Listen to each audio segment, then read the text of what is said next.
الشيخ أدبو ماتسني هاي إلهي سبحانه وتعالى علمك يا عمرك يا عودك انتبهوا بركايو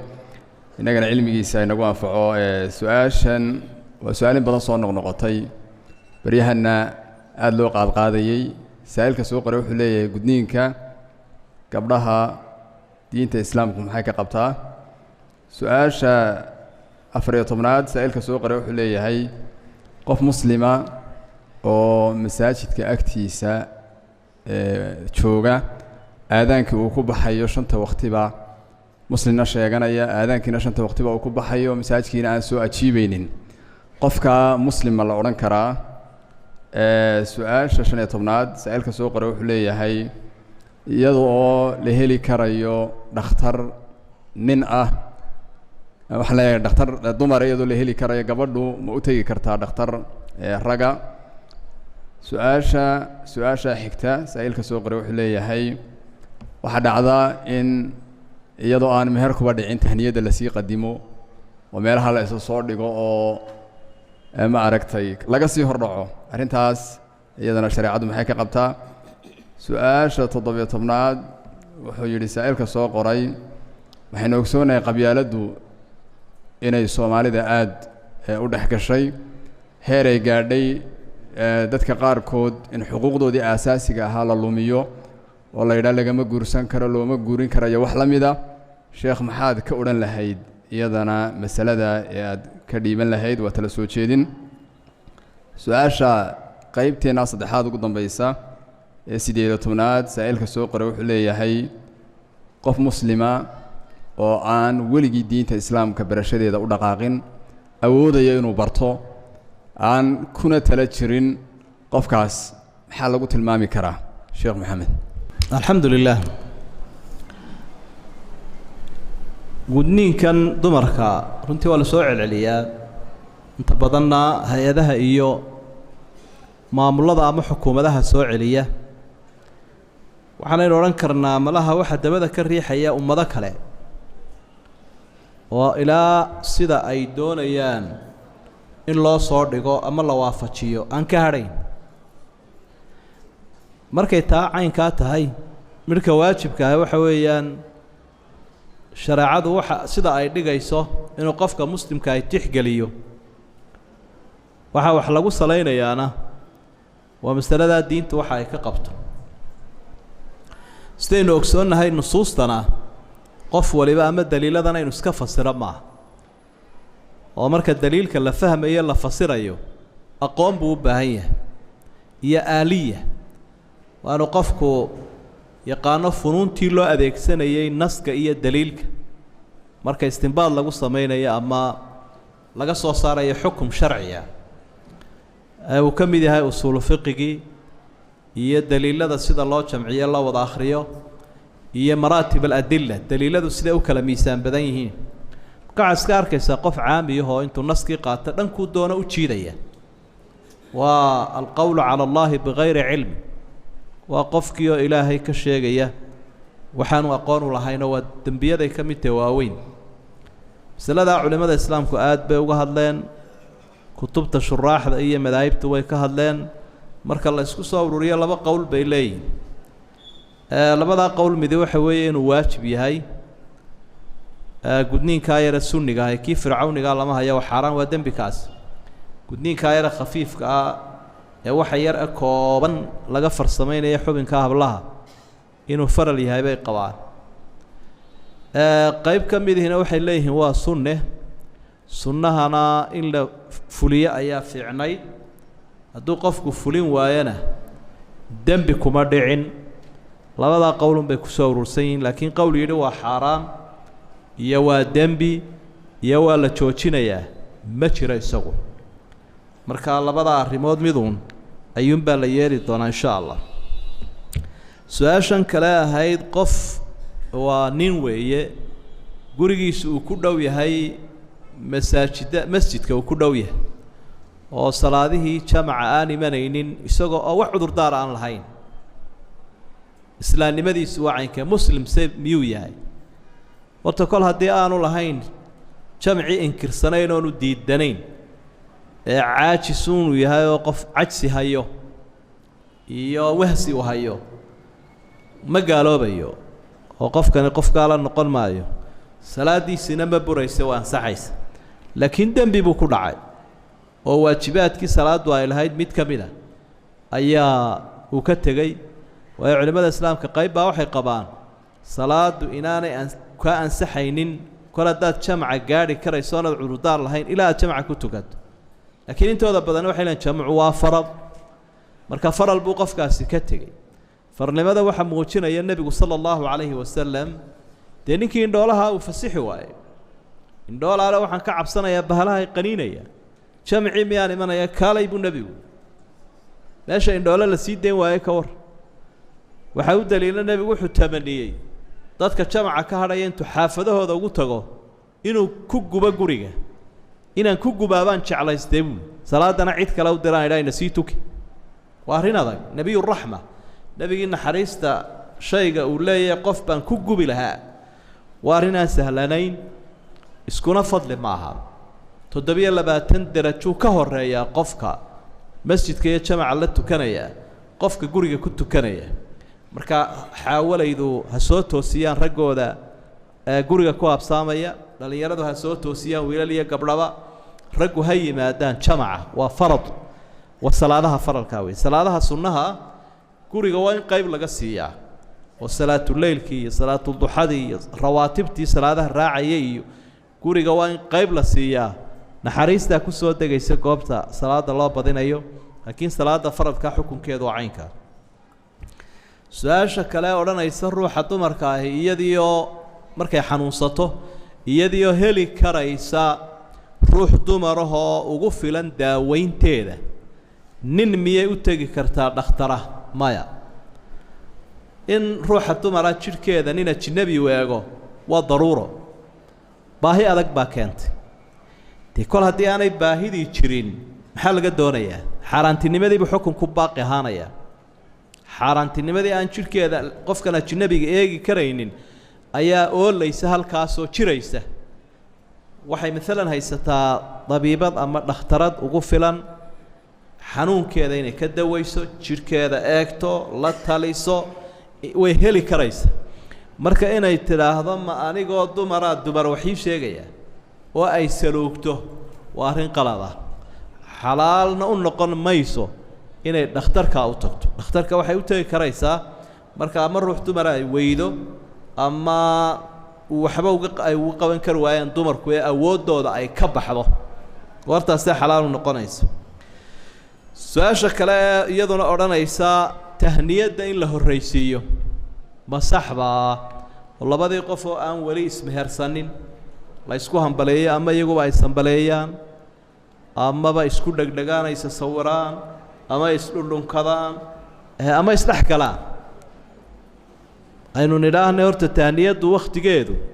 waa marka labada qof caqadkoodu dhace ay ismehersadaan ninku xaaska u mehersado wakhtigaasaa la odhan karaa baaraka allaahu laka wabaaraka calayka wajamaca baynakumaa bikhayr inta kale dadka iskama xigaan labada qof way haasaaween waaba laysa siiyey way heshiiyeen weli waa kala ajaanib wixii isu xalaalaynaya meherku ahaa weli taa dhallinyarada in badanoo ka midii mabay fahminba waxay qabaan hadday heshiiyeen inay dhanta haddii oo aabbaheed yidhi waan ku siiyey inay dhantay mehersan tahayba caqadkii sharciga ahaa ee la guntayay waa inuu jiraa kaasee wax ku xalaaloobaan kaasee xuquuqduna ku timaadaa inta ka horaysa tahniyadina ma jirto waxaana xaaraana inay jidhkoodu istaabto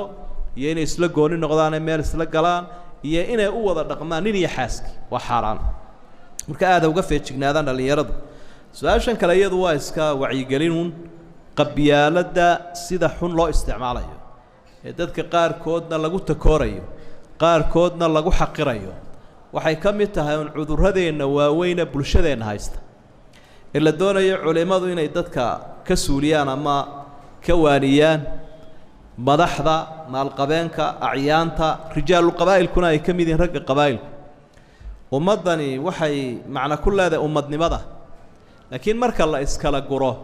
qof kasta oo sharaf leh iyo qof kasta oo aqoon leh iyo qof kasta oo awood leh mid waliba u baaba'aya ummaddu waxay u nooshahay ilaahayna uu faray inay u noolaato ummadnimo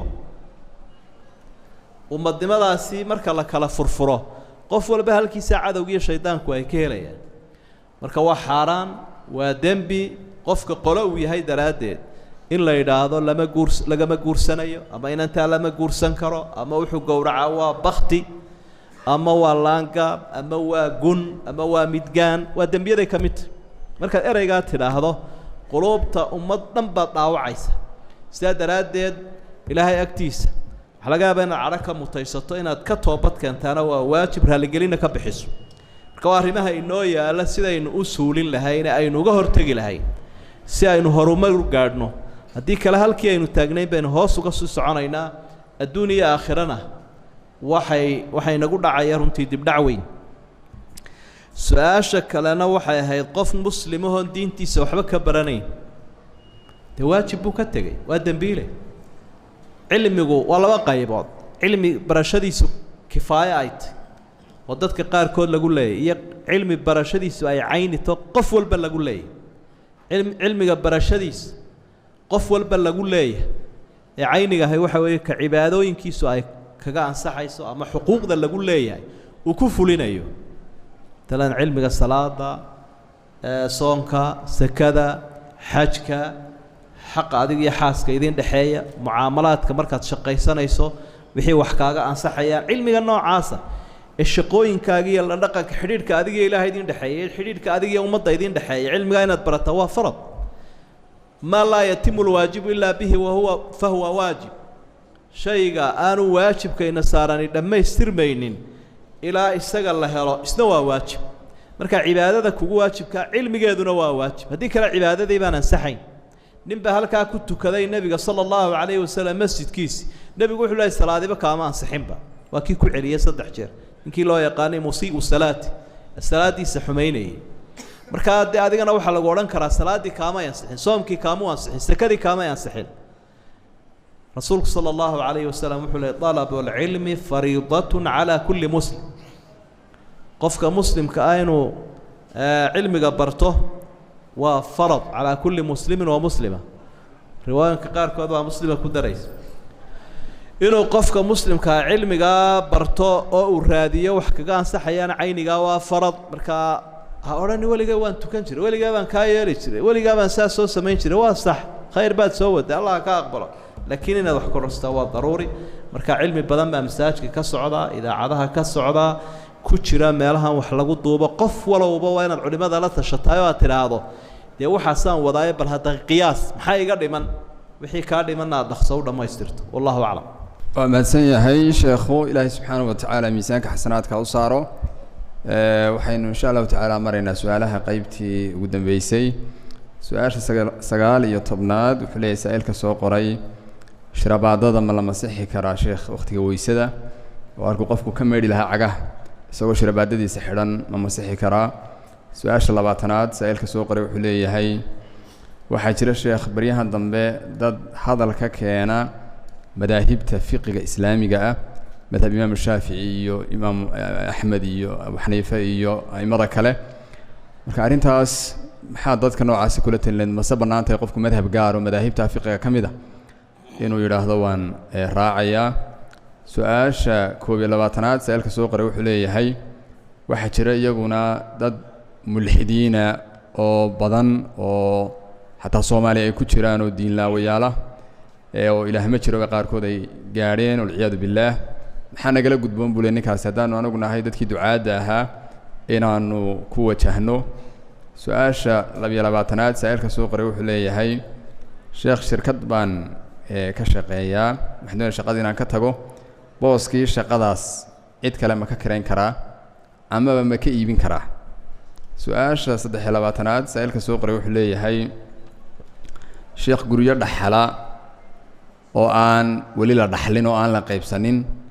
baa dadkii dhexlayaasha ahaa qayb ka mid a guryihii intifaacsado way ku jiraan iyagaa degan qaybta aan guryaha deganin kuwaas kirama ka qaadan karaan su-aasha 24aad saa-iilka soo qoray wuxuu leeyahay waxaa dhacda wakhtiyada qaarkood markaad xafiisyadeenna dowladda ka mida aad hawli kaa gasho ee wixii lagaa rabay aad bixisay xafiiskaasi kaaga baahnaa waxaa dhacda wakhtiyada qaarkood shaqaalaha qaarkood inay ku yidhaahdaan ducadii noo soo dir waa duco aan dee cashuurtiina ahayn wixii lagaa rabayna ahayn laakiin dibadda ka ah haddii aad qofka adigoon dee laaluush lagugu xidhana aan ahayn wax kalena aan ahayn qofkaa kuu shaqeeya hawshaa kuu qabtay aad tidhaahda layleh intaa yar isaga tuur laaluush ma soo gelaysaa su-aasha sheekh maxamed ugu dambaysa ee 25aad ee su-aalaheena caawa aynu kusoo khatimayno saa'ilka soo qoray wuxuu leeyahay waa gabadh baa soo qortay weliba dibadda ka soo qortay waxay tidhi sakadii ayaa waxaan siiyey dad masaakiina iyo dad fuqara ah iyo dad kaloo masaakiin iyo fuqara midna aan ahayn laakiin abaal ay igu lahaayeen oo ii galeen daraaddeed aan iyagana u siiyey anuu abaalkoodii ka jawaabaya sidaana waan ku bixiyey sakada xaalkeedu muxuu noqonayaa sheekh maxamed bismi illaah alxamdu lilah su-aasha hore ah sharabaadada in la masaxo iyo xukunkeeda intooda badan culimada islaamka ama fuqahada iyo jumhuurtu waa diidan yihin waayo nebigu sala allahu calayh wasalam wuxuu masixi jiray in la masaxana faray ama ogolaaday khufka waxa la idhaahdo khufkuna waa shay adag sharabaadadeennuna sidaynu ogna waa khafiif qolo quraa banneeyey in la masixi karo madhabulxanaabila madhabta xanaabilada iyaguna waxay shardi ka dhigeen inuu sharabaadkaasi aada u adag yahay oo biyaha celinayo oo suuf adag ama dun aada u adag kuwan dhulka barafkaa la gashado laakiin hadda waxaynu odhan karnaa sharabaadada aynu isticmaalno maadaama dhulkeennu kulul yahay waa kuwii khafiifka ahaa ee aan la masaxaynin marka waxaynu ku daynaynaa qofku inuu khufkii wanaagsanaa raadsado helo mooyaane kuwa khafiifka ah ee biyihii sii daynaya noocii la masaxayay ma noqonayaan su-aasha kale a madaahibta in la diido maxay noqonaysaa ogowo sidiisaba qofku haddii uu madaahibta diiday isaga laftiisaaba madhaba meel cidla ama taagna madaahibtii hadduu diido isaga laftiisaa wuxuu leeyahay qudhaydaa madhaba iga dhagaysta dee aan kaa dhagaysanay maxaad haysaa haddii waxba aanu haynin oo aqoon aanu lahayn madhab miisaan loo daliilahoo nusuustii uu daliishanayo wax uu qorayna aanu jirin halkiisuu iska fadhiyaya dadkuna waa laba qaybood qof waa caami qofna waa caalim qofna waa daalibulcilm qofka caalimka ama daalibulcilmiga ah ee masaa'ilka kala saari karaya labadaasi daliilka waxbay ka qaadan karaan qofka caamiga ahay muxuu yeelayaa qofkii caamiga ahay aan waxba akhrii karaynin haddii aanu sheekha ama madhabkaasi wuxuu yidhi aanu qaadanin ma cidlo istaagaya mise isagaas qanciya marka qofka caamiga ah ee aan waxba garanayn aqwaashii culimada marka la yidhaha sheekhu ku kalsooyin sheekhaasi caynkaa yidhi waa qaadanayaa qowlkiisa qowlkaasina wuxuuna shardiga goorta la qaadanayo inaan laguu sheegin inuu yahay mid daciifa haddii qowlkaasi uu bilaa daliil yahay ama madhabtu meesha ay daciif ku tahay oo adigu aada ogaato waad iskaga baydhi doontaa dadkan mulxidiinta ah waa jirtaa inay soo badanayaan oo nidaamkii ama wixii aragtidii shuuciyadda iyo in badanoo raasamaaliyiinta ka mid ihi wixii ay qabeene ahaa itus oo itaabsii ilaahay itus oo itaabsii ma taabanayo ma arke ayaa hadda soo biiraya oo soo badanaya oo caalamkan isu furfurmay ee maqsinka keliya noqday dee shar iyo khayrba uu leeyahy wax badan oo diin iyo dunya ah oo dadkii ay isdhaafsanayaan wuu jiraa laakiin wax badan oo shar iyo balaayo ah ayaa la kala qaatay sidaa daraaddeed baa suntaasi dad badan ay gaadhay oo da-yarteennuna ay ka mid yihiin mararka qaarkood waxaa la tilmaama dhallinyarada soomaalida ee dabadda jooga dee inay qayba yihiin qayb ka midi waa dad ilaahay wanaajiyey oo diinta cuskaday oo ilaahay ku ilaaliyey qayb ka midihina noloshii bay ka dhaceenoo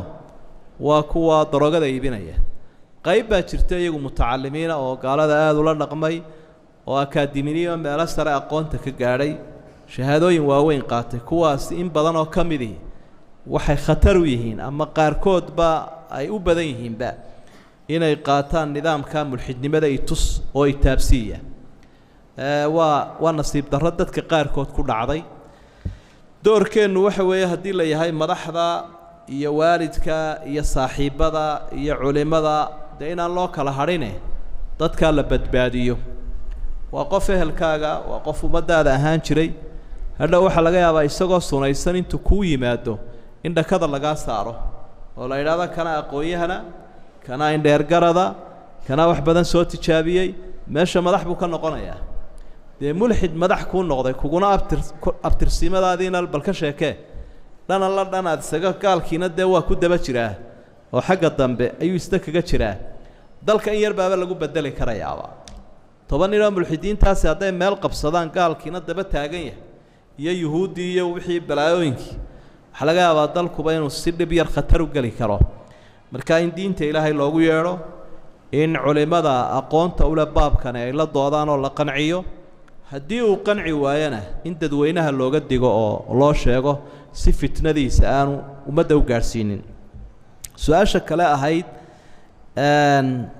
haddii aan meel ka shaqaynayo ma kirayn karaa mase iibin karaa maya waxa weeye booska aad ka shaqaynayso adigu shaqadii marka aad ama ka fadhiisato ama kari weydo ama meel kale tagto cidda mas-uuliyadda le u daa cid kufu ah oo ummadda u shaqaynaysa ayaa loo diri doonaa marka mana iibinaysid mana kiraynaysid waa nooc fawdada ka mid ah fawdadii bay ka mid inaan dadkii la dhigin meeshii ku munaasibkahayd bay ka mid intuu qof meel qabsado inuu yidhaahdo anigii reerka iyagaa dhaxalnay sax maaha waxa weeye marka shaqooyinka la qaybinayo shaqooyinku waa ammaano ammaanadii ummadda weeye in allaha yaamurukum an tu'addu lamaanaati ilaa ahliha ilaahay wuxuu la hadlay mas-uuliyiinta wuxuu ilaahay wuxuu idin faraya ammaanada inay ehelkeeda gaadhsiisaan ehelkeeda saad ku gaadhsiinaysaa waxa weeyaan waa wadcu rajuli almunaasib fi lmakaani almunaasib qofkii munaasibkaa in meeshii ku munaasibka ahayd la dhigo shaqooyinkii loo tartamo dadka khibradda ule dadka aqoonta ule loo qaato oo aanay qabiilana u xidhnaanin qofna u xidhnaanin taasina wuxuunay ka mid tahay cadaalad darrada kol haddaad aragto wax meel cid u xidhan oo boos la iibsanayo waa arrimaha dadka ka dhaxeeya weeye laakiin wixii meel khaasa ah ee dee qofku isagu gaar u leeyahay taasi waa gooni su-aasha kale waxay ahayd dhaxalka la wada leeyahay tana dadka qaarkood baa waalidkii uga dhintay ama xigtadii dhaxal buu uga dhintay wixiina waa wax wada leeyahay ama xoolo nool ama guryo ama wax la intifaacsanaya maxaa laga yeelayaa ama dadka qaarkood ma iska intifaacsan karaan si gaara marka hore horta waxaa xusid mudan ilaahay dhaxalka wuxuu ummadda ugu jideeyey si aan dadku isu nicin qof waliba inuu xaqiisii qaato oo marka qofkaa dhintay la aase ee hawshii loo dhammeeyo markiiba la kala qaato dhaxalka oo xataa ka uurka ku jira iyo ilmaha yar intuu qaan gaadhay midna la sugi maayo ka uurka ku jirana dhaxalkiisaa la siinayaa ilmaha yareen qaan gaadhina dhaxalkiisaa loo cayimayaa ciddii mas-uuliyadda caamkaa leh ama qofka dee ugu mas-uulsan baana u haynayaa waxaa loo degdegayaa qofka in wixiisii la siiyo marka waxaa qalad ah oo dembiya oo in xaq raacay noqonayso qof iska haysta wixii la wada lahaa kiradiisa qaadanaya kuu doono iibinaya oo cunaya iska maalaya dhankuu doono u ridaya kuwii kalena halkan uun ka daawanaya marka la dhaxlayo waa la soo xisaabinayaa kaa xisaabi xilmale baa la idhaa dhaxalka iyo wixii ka soo baxayba waa dhaxal dhaxalka iyo wixii ka soo baxee uu dhalayba waa dhaxal xataa qof biil lihi ma jiro agoonka yar ee aabihii uu dhintay biil ma laha laakiin dhaxal buu leeyahy yuu biil ku leeyahy kii xoolahan lahaaba uu dhintay waalidkiisa ahaa dhaxaluun buu leeyahy islaanta laga dhistay dhaxal bay leedahay marka waa in qof walba dhaxalkiisii loo cayimaa oo loogu shaqeeyaa hadday dhacdo cid gaara inay intifaacsatay kira loo xisaabinaya 15 sanaad guriga ku jirtay Soomaaliya ama bakhaarkan bishii intuu ahaa 12 bilood baa loogu dhufan 10kii sana loogu sii dhufan aba laga yaabaa in daalac loo raacaba isagu dhaxal buu doonayaa in xisaabi weey marka sharcigu cadaaladu ilaalinaya dulmiga waxa la yiraahdaa khatar badan buu leeyahay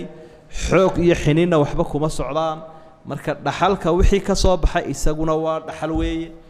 qofka yiraahda anigu waan ku jirayaa meelihii wixii dhaxalka ahaa ama guriyihii baa ay ku jiraya intifaacsanaya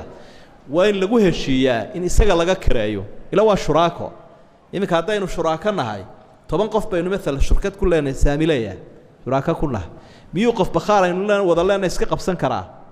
ma qabsan karo ee waa inuu yiraahdo war bal aniga u baahanahay halkii cid kale laga kireyn la aniga iga kireeya maxay iga kireynaysa sidaan kirada u bixiyaa nidaamkaas un bay la mid tahay dhaxalkuna la mid yahay waa shuraako marka arinta waxaan ugu dheeraaday mushkilad baa ka jirta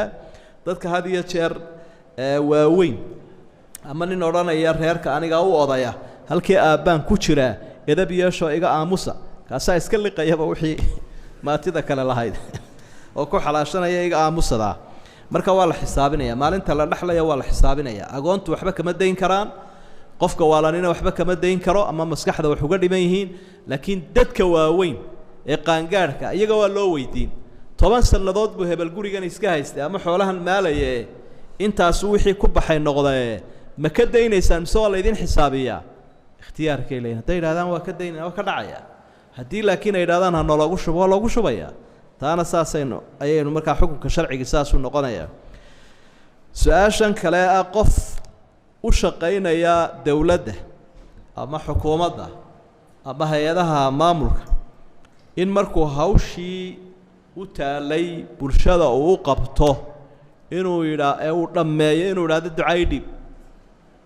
arrinta noocaasihi maxay noqonaysaa dii duca maaha waa habaar marka la soo ururiyo waa habaar waayo waxaa loo yaqaana waa hadiyatul ummaal dadka shaqaalaha ah hadiyada la siiyaa waa qayb ka mid ah laaluushka waxa daliil xadiisi saxiix ah ninbuu nabigu u diray sallallahu alayhi wasallam inuu xoolo soo ururiyo markii uu xoolihii keenuu nabigu doonay inuu la xisaabtamo wuxuu yiri bal wixii aad sitay keen wuxuu yiri hada li wa hada lakum inta ana la isoo hadiyay intana muslikiinii dirtay baale aad buu nabigu uga carooday waa kii minbarka fuula ka radiyay magaciisa muu sheegin laakiin wuxuu yiri maxay u dhacaysaa intoonu nin u dirna meel inuu wixii uu keenay faraaro u yeelo u kala qaybiyo oo wadaada kaana idin kaale kaana aniga ale bal muu fariista gurigii hooyadii iyo aabihii oo eega in wax loo soo hadiyeeyay in kale wuu xanaaqay nabigu calayhi salaatu wasalaam xadiidkaas wuxuu cadaynayaa qofka mas'uuliyad caam ah ummadda u haya kama qaadan karo wax hadiyada dadka wax ma weydiin karo shuruud kuma xiri karo waxa la iska ogsoon yahay ducada uu maanta ku weydiiyo hadaad siin weydo oo berrita soo noqoto ka war saas uu ku eegaya wuxuu oranaya kan waa ma ducaysanihi kuuba shaqayn maayo ama afku ku maroorinaya ama afku ku gelinaya ila markii hore inaan kala ducaysanine leena waxbaana siin ribid baad ayuu goodhow ku ribdaya marka waa meelaha uu laaluushku ka faafo qofkuna marka meelaha caamka wax ka shaqaynaya wax ku filan uu waayo waanu raada shaqadiga qabsada ama ay kordhiya labada midun baa u taala laakiin uu dadka dhibo uu laaluushka qaada ama hadiyad weydiisto waa arin aad iyo aad u khaldan oo aan sax ahayn xaraan asda inuu xadiidka saxiixa soo qaadanay su'aasha u dambeysay 25aad waxay ahayd qof baan saka siiyay sababta sakada u siiyayna waxay ahayd anigoo abaal marinaya eega tawfiirso ma aha inuu baahan yahay oo dadkii sakada lahaa uu yahay iyo fuqaradii laakiin waxaan wuxuu siiyay qof abaal igu leh booha markaasaan kani waa qof wanaagsan in wax la siyaabo istaahila dabeetana sakadii baan siiyay dadkii sakadana muu ahayn maxaa la yeelayaa markaa abaal marinta aad bixisay Allah ka aqbalo iyo qofka aad u abaal guday laakiin sakadii waa lagu leeyay sakadii fuqaradii iyo masaakiintii iyo sideedii qolo way ka sugayaan qofka aad abaal marisayna ihsaan baad samaysay sakadaasi meesheedii may dhicin ehelkeedii may gaadhin waa lagu leeyay waa inaad dib u qallayso su'aalintaasay noogu dhamaadeen waqtiguna waa iska dhow yahay waxaan ku soo gabagabayn lahaa mawduuca laga waramayay sida horeba la idinku soo sheegay wuxuu ahaa xusuusta aakhiro iyo diyaar garowgeeda waa mawduuc aan isleeyahay maanta waxyaabaha aynu aad ugu baahannahay inay xusuusino ayuu ka mid yahay mawduuc xuseynaya weeye baabka la yidhaahdo az-zuhdu fi dunya adduunyada in lagu saahido laba arrimood baa kala jiro az-zuhdu can dunya wa-zuhdu fi dunya adduunyada in laga saahido ma ogola islaamkeenu oo xoolihii la iska dhigo oo shaqooyinkii la iska dhigo oo xadaaradii oo horumarkii oo meel la fadhiisto waa nidaamkii kaniisadda iyo boobabkii iyo soorooyinka gaaladuna ay ku naceen diintooda kiristanka laakiin waxa la doonayaa az-zuhdu fi dunya inagoo shaqaysanayno horumarkii wadna iyo istaraatiijiyadii dhoweyd iyo tii dheerayd si caamiya si khaasaba masaalixda ummadda u fikirayna inaynu haddana adduunyadii ku dhex saahidno sida loogu dhex saahidayaa waxa weeye waa inaad taqaanaa adduunyadu waxay tahay adduunyada iyo xoolaha aynu hayno iyo dhaqashadeeda iyo shaqooyinkeeda iyo cilmigeeda iyo wax soo saarkeeda iyo kursigeeda iyo madaxtinimadeeda waxa ay tahay waa inaad garataa waa wax ayaama ah aynu kuna imtixaananahay cadiyo kastoo ilaahay uu ku siiyo waad ku imtixaananta cuud buu ku siiyey iyo xoolo cudud iyo awood buu ku siiyey cilmi buu ku siiyey caqli aad dadka dheer tahay buu ku siiyey waxaasoo cadiyada iyo deeqa waa wax aad ku imtixaananta la tus'alunna yawmaidin can innaciim nicmooyinku ilaahay idin siiye maalintaa waa la idin weydiin doonaa qofba qofka uu ka nicmo badan yahay wuu ka su-aal badanayaa maalinta qiyaamaha markaad dheeraadkaa aragto waa inaad ogaataa inaad imtixaankaagu aada u weyn yahay kadibna shaygaa waa inaad isku daydaa inaad uga faa'iidaysato sida sharcigu ku farayo inaad ka sahay qaadato naftaada iyo ummadda iyo waddanka iyo diinta inaad uga faa'iidayso ayaamo yaroo kooban baad haysaaye intaan fursaddaasi ku dhaafin inaad ka faa'iidaysato waxaa dhacdaa mararka qaarkood markaynu adduunyada ku dhex jirno iyo shaqadeeda iyo siyaasaddeeda iyo maamulkeeda iyo madaxtinimadeeda qafladdaa badata qafladda alqafla cudurrada bulshada ku dhaca waxaa ka mid a cudurka la yidhaahdo qafladda qafladda waxa weeye warmoogaanta qofka oo meeshu u socdo iyo waxa ilaahay uu ka sugayo iyo aakhiradu geediga uu yahay ilaawa kadibna hawshan uu wada uun isku ilaawa wuu isku ilaawaya cibaadadii buu ka mashquulayaa cilmiga barashadiisii buu ka mashquulayaa qalbigiisii inuu qooyaa buu ka mashquulayaa dadka saalixiintae waan wanaagsan inuu ka ag dhowaadaa buu ka mashquulayaa dardaarankiisa inuu qoraa buu ka mashquulayaa diyaar garow ma leh safar baa la gelayaae safarkii uma diyaarsana qofkii qaafil weeye qofkaas hadduu qaafil yahayna qof kastoo qaafil oo qaflad ku jira marun baa la qaban marka la qabtana wuxuu ku dambaynayaa uun qaala rabbi irjicuun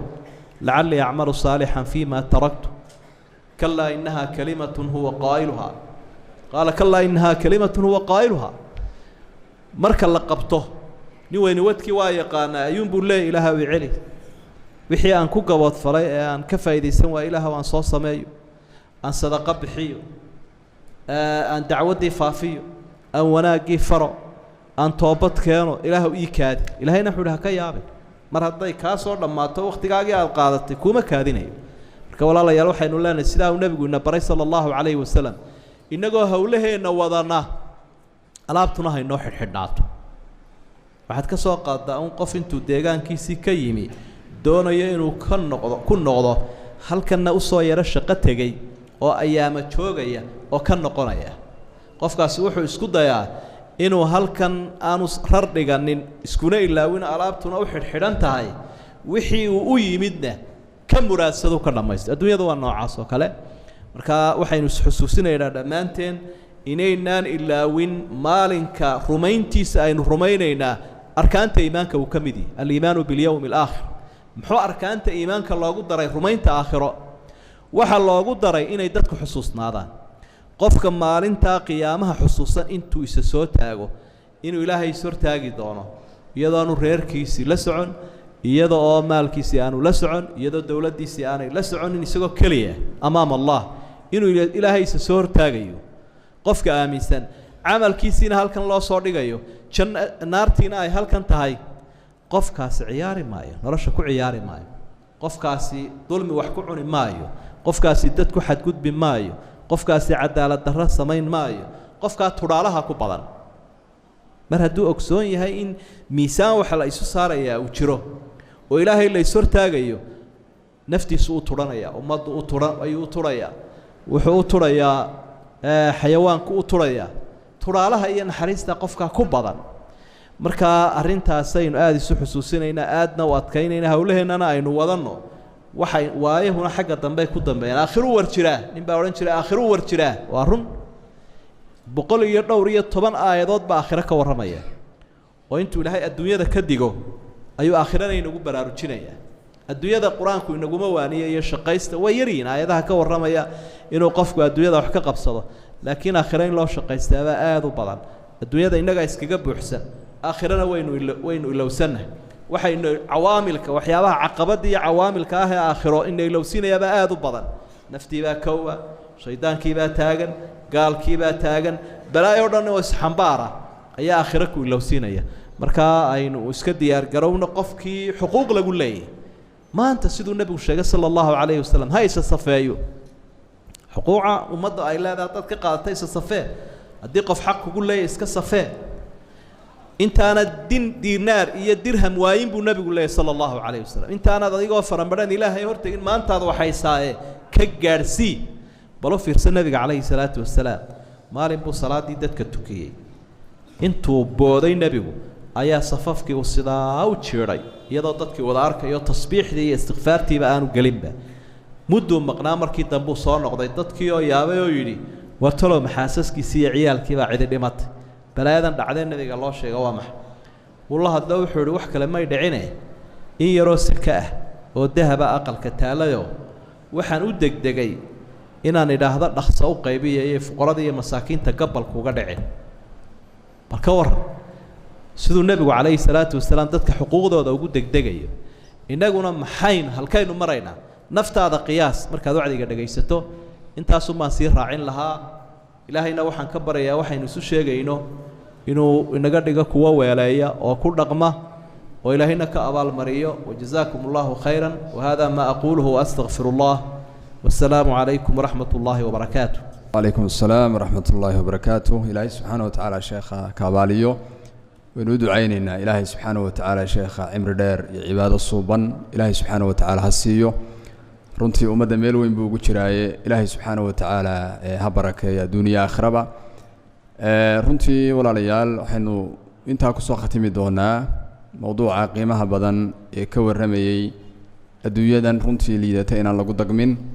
ee aakhiro loo jahaysto oo sheekhu caawa inoo soo khatimay 4 habeen bay inoo soo socoto hore caawa 5 ahayd waxaa mowduucaas inoo soo qabanqaabiyo inuu mahadnaqaynaa mu'asasada dacwadda iyo faafinta diinta ku howlan ee magaceedu yahay alkaram oo gobolada Soomaaliland oo dhan ka shaqeysa mu'asasada iyo howlwadeennada ka howlgalaba ilaahay subxaanahu wa ta'aala u baryaynaa waxa kale inuu ducaynaynaa masaajidkan barakaysan iyo maamulkiisa hadday tahay sheekha masaajidka iyo culimada masaajidka guud ahaan muadinka howlwadeennada kale waxa kale duco mudan iyaguna jamaca barakaysan ee rag iyo dumarba leh iyaguna ka faa'iideystay duruusta diiniga ah ee masaajidka ka socotay waxa kale inuu mahadnaqaynaa dadka inaga maqan ee sida tooska ah inoola socda iyo dadka gaari doonaan mawaadiicdan ba iyaguna dib uga faa'iideysan doona inahaasaynu insha allahu tacaala kusoo khatimi lahayn ilaahay waxaynu weydiisanaynaa inuu dembigeenna ku dhaafo kii waalidkeenna ilaahay subxaanahu wa tacaala ku dhaafo aakhirada ilaahay subxaanahu wa tacaala cis iyo sharafina siiyo adduunkana wanaag ilaahay subxaanahu wa tacaala inagu nooleeyo kulayl badan baa laga cabanayaa ee ilaahay subxaanahu wa tacaala ha soo qaboojiyo dadkeenna waxaynu ilaahay subxaanahu wa tacaala u weydiinaynaa inta xanuunsanaysa caafimaad degdega allaha siiyo inta caafimaad qabtana allah subxaanahu wa tacaala ha u siyaadiyo ifsan iyo aakhirasan ilaahay subxaanahu wa tacaala hayna siiyo wajazaakum allahu khayran والسلام عليكم ورحمة الله تعالى وبركاته.